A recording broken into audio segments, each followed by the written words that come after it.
নবান্নে মুখ্যমন্ত্রী মমতা বন্দ্যোপাধ্যায়ের সাংবাদিক সম্মেলন। চাকরিহারা শিক্ষক শিক্ষিকাদের পাশে দাঁড়ালেন মুখ্যমন্ত্রী মমতা বন্দ্যোপাধ্যায়।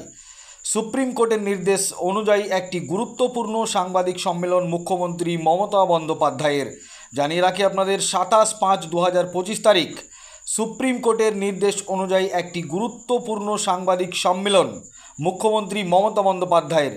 সরাসরি নবান্ন থেকে সাংবাদিক সম্মেলন মুখ্যমন্ত্রী মমতা বন্দ্যোপাধ্যায়ের। কি বলেছেন তিনি সংবাদ মাধ্যমের সামনে, বিস্তারিতভাবে শুনুন তিনার মুখের বক্তব্য।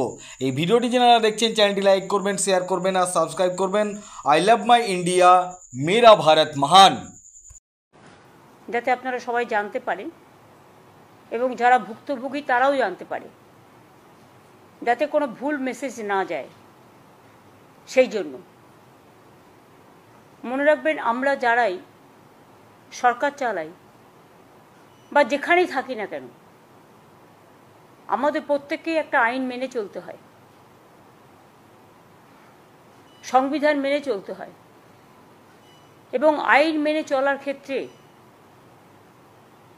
আমরা যদি আইনের জুরিসডিকশনের বাইরে গিয়ে নিজেদের মতো করি, তাহলে কিন্তু এটা অন্যভাবে কোর্ট নিতে পারে। এবং যেহেতু আমরা রিভিউ পিটিশন অলরেডি করেছি, কিন্তু সুপ্রিম কোর্টে এখন গরমের ছুটি চলছে। গরমের ছুটির সময় আমরা চেষ্টা করেছি এটাকে রেজ করবার, কিন্তু যেহেতু গরমের ছুটি পড়ে গেছে, আমরা সঠিক সময়ে রিভিউ পিটিশন রাজ্য সরকারের পক্ষ থেকে আমরা আবেদন করেছি। সেই আবেদনে পরিষ্কারভাবে আমরা কিন্তু কারো চাকরি যাওয়ার কথা বলিনি। আমরা পরিষ্কার বলেছি যে যারা চাকরি করে তাদের সুযোগ দেওয়া হোক এবং তাদের যেন লিস্টটা বাতিল না করা হয়।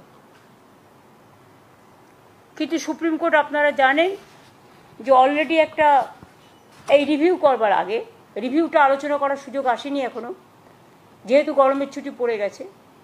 গরমের ছুটি পড়ার পরে এটা আলোচনা হবে।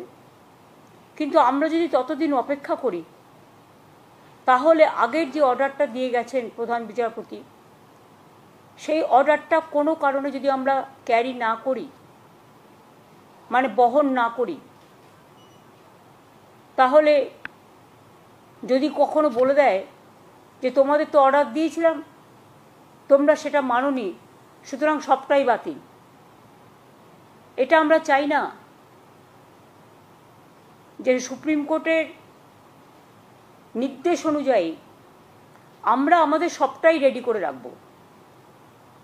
যদি রিভিউয়ে বলে আপনাদের পরীক্ষা দিতে হবে না, আপনাদেরটা অ্যাকসেপ্টেড করা হলো, লিস্ট বাতিল করা হলো না, তাহলে আমরা নিশ্চয়ই সুপ্রিম কোর্টের কথা শুনব, তখন এটা আসবে না।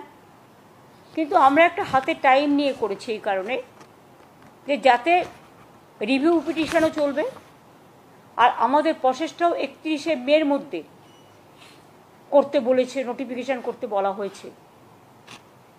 কিন্তু সুপ্রিম কোর্ট খুলবে সম্ভবত জুন মাসের 2nd বা 3rd উইকে, আমি এক্স্যাক্টলি ডেটটা জানি না।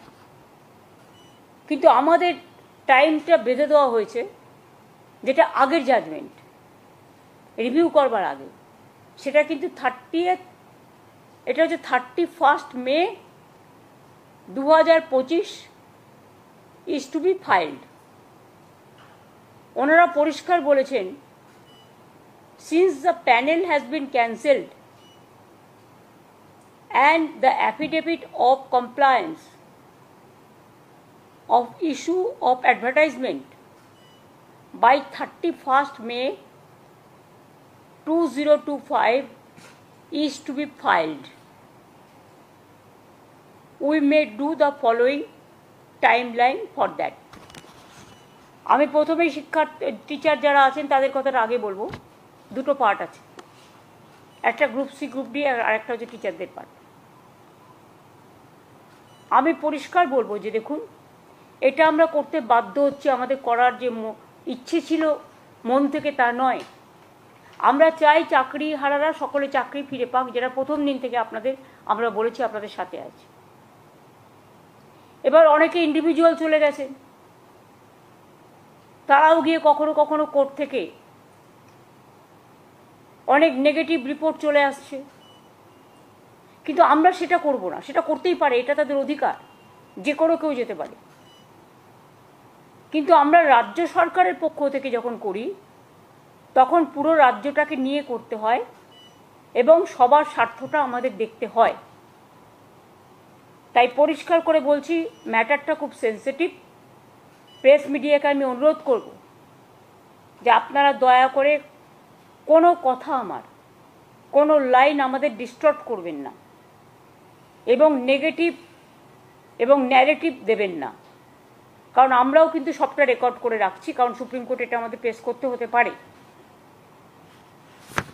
সুপ্রিম কোর্টের যেহেতু অর্ডার আছে 31 মের মধ্যে করতে হবে, আমরা এতদিন ধরে অপেক্ষাই করছিলাম। অর্ডার তো বেরিয়েছে অনেক দিন আগে, প্রায় অ্যাবাউট 2 মান্থস হবে।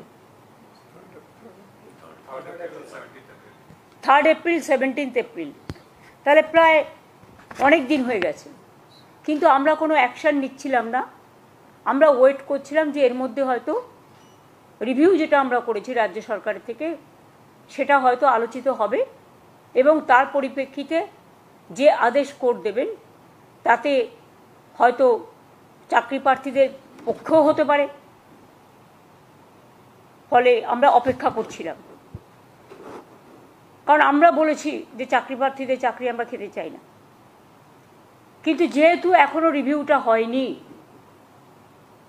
কারণ রিভিউ পিটিশন পেন্ডিং আছে এবং কোর্টে গরমের ছুটি পড়ে গেছে, অথচ আমাদের হাত বেঁধে দেওয়া হয়েছে 31 মের মধ্যে করতে হবে, নোটিফিকেশন করতে হবে।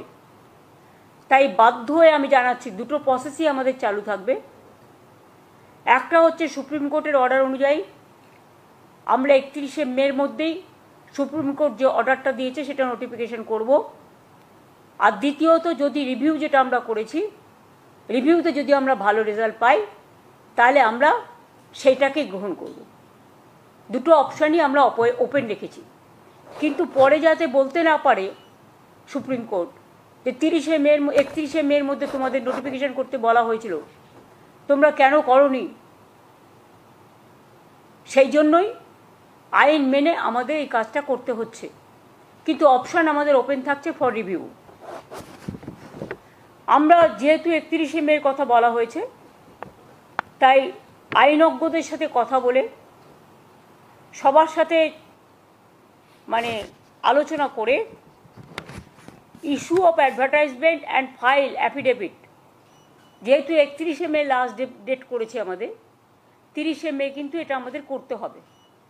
অ্যাডভার্টাইজমেন্টটা আমাদের করতে হবে 30 মে, কারণ যেহেতু 31 মে মধ্যে করতে বলেছে। তাহলে আমরা অ্যাডভার্টাইজমেন্ট করব। আমি কিন্তু আবার বলছি, অপশান কিন্তু ওপেন আছে রিভিউয়ের জন্য। রিভিউয়ে যেটা বলবে আমরা সেটাই মানব। এখন যেহেতু হাতে কোনো উপায় নেই বলে আমরা এটা করছি, যেহেতু সময়, টাইম ইজ রানিং আউট। তাহলে issue of advertisement and file affidavit 30 মের মধ্যে আমাদের করতে হচ্ছে, যতক্ষণ রিভিউ না হচ্ছে। কমেন্সমেন্ট অফ অনলাইন অ্যাপ্লিকেশন, এটা টাইম দেওয়া হয়েছে 16 জুন পর্যন্ত। মানে যারা অনলাইনে অ্যাপ্লিকেশন করতে পারবেন 16 জুন পর্যন্ত। Last date of online application 14 July করা হয়েছে, হাতে সময় রাখা হয়েছে, যাতে রিভিউ হতে যদি টাইমটা বেশি লাগে সেই জন্য আমরা ইচ্ছা করেই 2 মাস হাতে টাইম রেখেছি। পাবলিকেশন অফ প্যানেল আমরা 15 নভেম্বর করেছি, কারণ আমাদের ডিসেম্বরের মধ্যে করতে বলেছে। আর কাউন্সেলিং যেটা কমেন্সমেন্ট হবে সেটা 20 নভেম্বর। আমরা চাইছি নভেম্বরের মধ্যেই, যদি রিভিউতে কিছু বিচার না হয় তাহলে আমরা নভেম্বরের মধ্যেই কাউন্সেলিং করে টোটালটা করে দেব। এখানে যা হয় সিস্টেম অনুযায়ী, যেহেতু কোর্ট বলে দিয়েছে, আমরা কিন্তু বলছি না এটা কোর্টের order, written test, scrutiny, challenge, result publication, interview etcetera shall be completed in the meantime. সব প্রসেসই আমরা করে নেব যদি রিভিউতে কিছু আমরা বিচার না পাই। অ্যাডভার্টাইজমেন্ট যেটা করা হবে, advertisement may be made for the 24,203 such posts which have been deemed to be vacant। 24,203 যেটা হাইকোর্টের অর্ডার অনুযায়ী ডিম টু বি ভ্যাকেন্ট হয়ে আছে। যদিও তারা কাজ করছেন, তারা কাজ করে যান, তারা ডিসেম্বর পর্যন্ত মাইনে তো কনফার্ম করেছেও সুপ্রিম কোর্ট, আমরা তো অ্যাপিল করেছিলাম।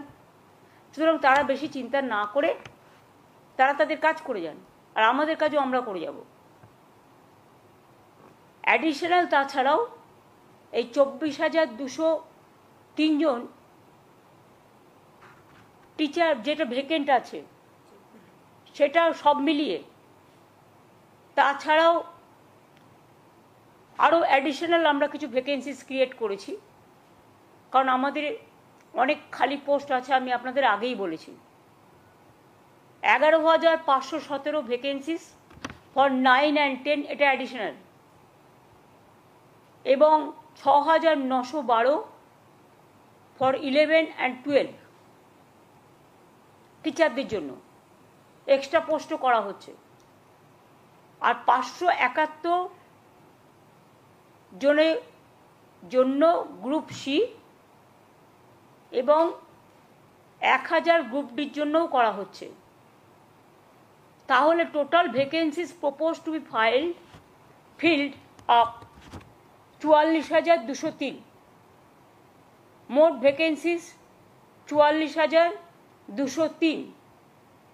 ক্লাস 9-10 চাকরিহারাদের নিয়ে 23,212, ক্লাস 11-12 চাকরিহারাদের নিয়ে 12,514, গ্রুপ সি 2,989, গ্রুপ ডি 5,488। এটা রাখা হয়েছে। যারা চাকরি করে এসছেন অথচ বয়স পেরিয়ে গেছে, এরকম তো অনেক কেস আছে। ধরুন ওদের একটা এজ লিমিট আছে, যারা অ্যাপ্লিকেশন করবেন এই চাকরির জন্য, চাকরিহারাদের চাকরি পাওয়ার ক্ষেত্রে, সেখানে তাদের একটা এজ রিল্যাক্সেশন করা হবে, অর্থাৎ তারা যেন প্রত্যেকেই পরীক্ষায় বসতে পারে, বয়সের জন্য সেটা আটকাবে না। তাছাড়াও আমরা আর একটা অ্যাডভান্টেজ দেবো, সেটা ডিটেলস এখনও তৈরি হয়নি। যারা কাজ করেছেন এতদিন তাদের একটা এক্সপিরিয়েন্স অ্যাডভান্টেজও আমরা দেব, যাতে তারা তাদের কর্মস্থানে থেকে যেতে পারে। আর গ্রুপ সি গ্রুপ ডিটা আমি আজকেই বলছি না, যেটা অ্যাডিশনাল পোস্টটা বলে দিলাম। কিন্তু যাদেরটা টাকা ফেরত দেওয়ার কথা বলা হয়েছে এবং যাদের বাতিল করা হয়েছে, তাছাড়াও অনেক টিচাররা আছে যারা বাতিল হয়ে গেছেন, যাদের বলা হয়েছে তোমরা এই পরীক্ষায় বসতে পারবে না, তারা অন্য ডিপার্টমেন্টে জয়েন করতেই পারে, কোর্ট সেটাও বলে দিয়েছে। সুতরাং আমরা এডুকেশন ডিপার্টমেন্টে যেমন আমাদের লোক প্রয়োজন, কারণ ঘন্টা বাজানোর লোকও নেই, রুম পরিষ্কার করার লোকও নেই, তালা বন্ধ করার লোকও নেই এই ঘটনার ফলে। সেই রকম যেমন আমরা অ্যাডিশনাল গ্রুপ সিডি নিচ্ছি, সাথে সাথে যারা এডুকেশন ডিপার্টমেন্টে কাজ করছেন অথচ তাদের সবারটা বাতিল হয়ে গেছে, ম্যাক্সিমামটা বাতিল হয়েছে, গ্রুপ সি গ্রুপ ডি সবটাই, ওরা এডুকেশন ডিপার্টমেন্টই নিতে পারবে এসএসসি। হ্যাঁ, তাহলে ওরা এডুকেশন ডিপার্টমেন্টেও অ্যাপ্লাই করতে পারে। ওরা তাছাড়াও আমরা আরও 3-4টে ডিপার্টমেন্ট অপশান দেবো, কিন্তু সেটা আমরা আলাদা করে নোটিফাই করব, কারণ যেহেতু ওটার সাথে এটার সম্পর্ক নেই। আর আমরা যেহেতু চাই না কারো চাকরি চলে যাক, কেউ ব্যাংক লোন নিয়েছে, কেউ গাড়ির লোন নিয়েছে, কেউ বাড়ির লোন নিয়েছে, কারো বৃদ্ধ বাবা মা আছে, কারো ছেলেমেয়েরা আছে। তাই মানবিকতার স্বার্থে তারা নিশ্চয়ই অ্যাপ্লাই করতে পারে, এডুকেশন ডিপার্টমেন্টও করতে পারে, এবং তাছাড়া আরও 3-4টে ডিপার্টমেন্ট আমরা দিয়ে দেবো, যাতে যেটা তারা প্রয়োজন মনে করবে সেই নোটিফিকেশানটা আমরা 3-4 দিন পরে করে দেবো। গ্রুপ সি গ্রুপ ডির ক্ষেত্রে আগে টিচারদের নোটিফিকেশানটা হবে 30শে মে, যেহেতু 31শে মে লাস্ট ডেট। আর গ্রুপ সি গ্রুপ ডি যেটা বাতিল করে দিয়েছে যে লিস্ট, তাদের জন্য আমরা অন্য ব্যবস্থা করব, অল্টারনেটিভ দেখব, রিভিউয়ে যদি কিছু হয় বেটার, না হলে আরও যত ডিপার্টমেন্ট আছে সুপ্রিম কোর্ট বলেছে যে আপনারা পোস্ট ক্রিয়েট করে তাদের নিতে পারেন। সুতরাং আমরা 3-4টে ডিপার্টমেন্টকে বেছে নেব, সেটা কথাবার্তা চলছে, আইনজীবীদের পরামর্শও নেওয়া হচ্ছে, এবং সেটা আমরা 31শে মে টিচারদেরটা করার পরে অ্যাফিডেভিট আমরা 3-4 দিন পরে গ্রুপ সি ডিটা আলাদা করে করব, মানে যাদের চাকরি চলে গেছে। আর বাদবাকিটা আমার মনে হয় রিভিউয়ের জন্য আমাদের অপেক্ষা করা উচিত। এখনই কথা বলা উচিত না আমরা পরীক্ষা দেব না, দিচ্ছি না, দিতে পারবো না, তাহলে তো চাকরিটাই থাকবে না। এটা তো আমাদের অর্ডার নয়, এটা সরকারের অর্ডার নয়, এটা আমাদের কিছু উদ্দেশ্য প্রণোদিতভাবে কিছু স্বার্থপর মানুষ গভর্নমেন্ট কোর্টে গিয়ে এটা ক্যান্সেল করেনি লিস্ট, তারা লিস্টটা বাতিল করেছেন তাদের নিজেদের স্বার্থে। আজকে তারা আবার বন্ধু হয়ে ঢোকবার চেষ্টা করছে। আমি শিক্ষার্থীদের বলবো, শিক্ষক শিক্ষিকা গ্রুপ সিডি যারা আছেন আমার কাছে সবাই সমান।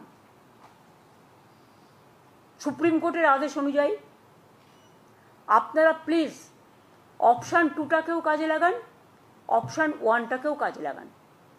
অপশান 1 যদি হাত থেকে বেরিয়ে যায়, তারপরে যদি অপশান 2 রিভিউ করেও আমরা যদি বিচার না পাই, তাহলে কিন্তু আপনাদের আর সুযোগ থাকবে না চাকরিটা ফিরে পাওয়ার।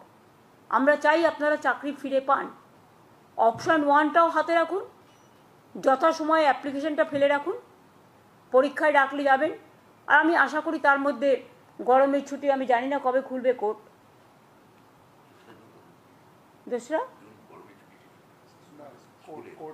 হাইকোর্ট সুপ্রিম কোর্টে কবে খুলবে আমি জানি না ঠিক। সুপ্রিম কোর্টে গরমের ছুটিটা শেষ হওয়ার পরেই আমরা রিভিউ পিটিশনটা নিয়ে আবার রেজ করব, এবং তার জন্য অনেকটা টাইমও রাখা হয়েছে, যাতে আমরা একটা সুযোগ নিতে পারি। চেষ্টা করবো অন্তত কথা বলার। আমাদের আইনজীবীরা তারা সাধ্যমতো লড়বেন, কিন্তু বিচার তো আমার হাতে নেই, বিচারের দায়িত্ব বিচারপতিদের হাতে। সুতরাং আমরা মানবিকভাবে তুলে ধরব যাতে তাদের লিস্টটা বাতিল করা না হয় এবং তারা যেন চাকরিতে সুযোগ পায়, যেটা করে যাচ্ছে সেটা থেকে যেন বিরত না হয়। আর যদি সেটা নাও হয়, তা সত্ত্বেও আমি বলছি আপনারা স্কুলে যাচ্ছেন যান, ডিসেম্বর পর্যন্ত তো অলরেডি সুপ্রিম কোর্ট বলেই দিয়েছে মাইনে পাবেন। আর তার মধ্যে আপনারা পরীক্ষাটায় বসুন, আপনাদের এজ রিল্যাক্সেশনও করা হচ্ছে, এক্সপিরিয়েন্স ব্যাপারটাও দেখা হচ্ছে। সুতরাং আমি আশা করি আপনারা যথাযথ জায়গায় ফিরে আসার জন্য মর্যাদা সহকারে সসম্মানে নিজেদেরটা রক্ষা করুন। নিশ্চয়ই সুযোগ আসবে, সুযোগটার সদ্ব্যবহার করুন। আমার এইটুকু অনুরোধ থাকলো। এটা আমি বাধ্য হয়ে করলাম, কারণ কোর্টের অর্ডার আমি যদি না মানি, তাহলে 26,000 টিচারদের যাদের কেস কোর্টে পড়ে আছে, বাতিল করে দিয়েছে যে লিস্ট, তাতে তারা বিপদে যাতে না পড়েন সেই জন্যই আমাদের অপশান 1 অপশান 2 রাখতে হয়েছে। অপশান 1 এটা কোর্টের ভার্ডিক্ট অনুযায়ী, অপশান 2 আমরা আবার রিভিউ করেছি, আমরা চেষ্টা করব যাতে ওদের না বসতে হয়, যাতে ওদের করতে না হয় সেটা। কিন্তু আমাদের কথাই তো শেষ কথা নয়, আমরা হয়তো একটা চাইছি, ওরা না চাইতেও পারেন। সেক্ষেত্রে আমরা আমাদের সাধ্যমতো চেষ্টা করে যাব। আর তাতেও যদি না হয় অপশান 1-এ যান। ভয় পাচ্ছেন কেন? চাকরি তো করছেন, করে যান না। বাদবাকি তো সব কিছু আমার পক্ষে বলা সম্ভব নয়, আমাকে আইন মেনেই করতে হবে।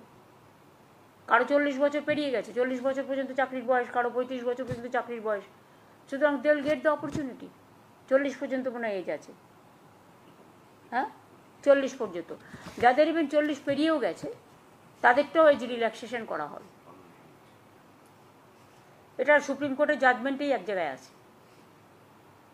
প্লাস এতদিন কাজ করেছেন, জীবনের যে অভিজ্ঞতা সেটাও আপনার একটা প্লাস পয়েন্ট থাকবে। এইটুকু আমার বলার ছিল। আমি আপনাদের আবেদন করব যে এইটা নিয়ে প্লিজ দয়া করে কেউ টিআরপি রেট বাড়াবার জন্য আমার মুখের কথা ডিস্টার্ব করবেন না।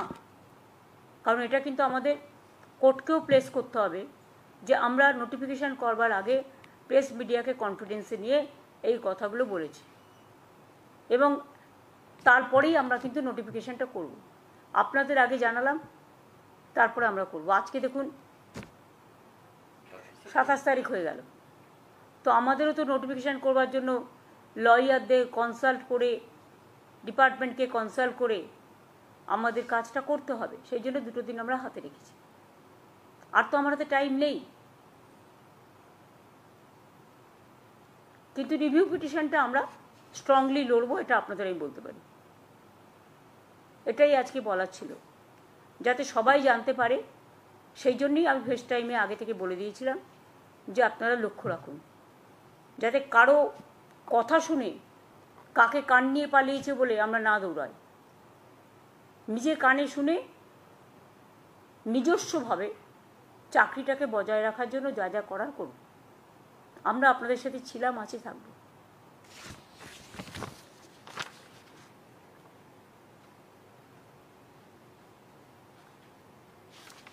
যাদের যোগ্যতা আছে তারা প্রত্যেকে অ্যাপ্লাই করতে পারবে। আমাদের ইন্টেনশন হচ্ছে তাই, যাদের রিকুইজিট কোয়ালিফিকেশন আছে ফর সেট পোস্ট, যে পোস্ট মানে অ্যাডভার্টাইজ করা হবে, age relaxation will be given to the candidates in terms of the order of the Honorable Supreme Court. The new recruitment rules is ready, both for teaching and non-teaching post. An advertisement have been drafted and have been examined by the law department and legal team. সেটা আমরা আরেকটু যাচাই করে নেওয়ার জন্য 2 দিন হাতে time নিচ্ছি। এই পর্যন্ত আমার বলার ছিল, আমি এটুকুই বললাম। আশা করি এটা নিয়ে 26,000 টিচারদের ব্যাপার আছে, জলঘোলা করবেন না কেউ। টিচারদের আমি ত্রিপুরাতেও দেখেছি 10,000 টিচার ছাঁটাই হয়ে যাওয়ার পরে প্রতিশ্রুতি দেওয়া সত্ত্বেও বর্তমান সরকার সেখানে যারা আছেন করেন তো নি, উপরন্ত লাঠি মেরেছেন, মাথা ফাটিয়ে দিয়েছেন সবাইকে।